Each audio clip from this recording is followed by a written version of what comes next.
Why do you guys think we have so many hangups in our culture about like bodily fluids and our cycles and all of these? Like, why do people have this like ick factor around it, right? I'm assuming you see a lot of that when women come to your groups. Like, where do you think this comes from?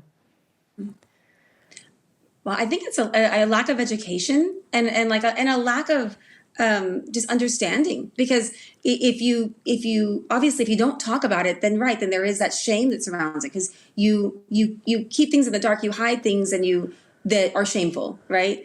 And so that's the impression that we get as young girls. That's kind of where our like the last generation came from. So I feel like we're trying to kind of transform this for the next generation, that no, it doesn't have to be something that we keep hidden, and that like, yeah, that we whisper about. We can, in community with people, that we can, share this authentic women's community, and we can talk about these things, and they're not shameful to talk about. Our body is beautiful, right?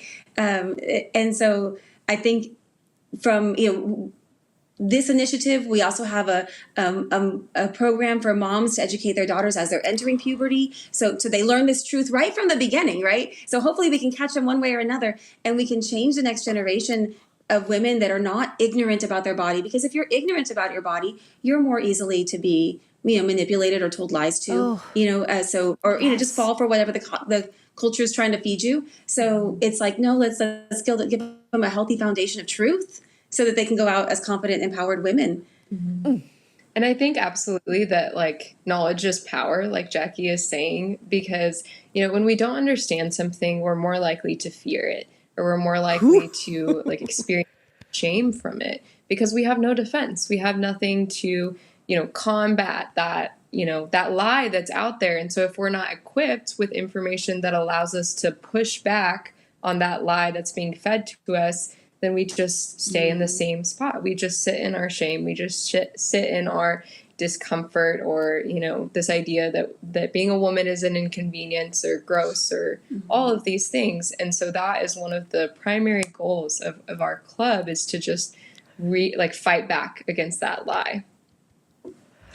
Yeah, I get so empowered thinking about the church militant, this is a part of our role as the church militant, to fight for truth. And I think this is so important in this day and age where people don't even know what a woman is anymore, right? Like when we were on YouTube kind of looking up different video topics that people are interested in around this.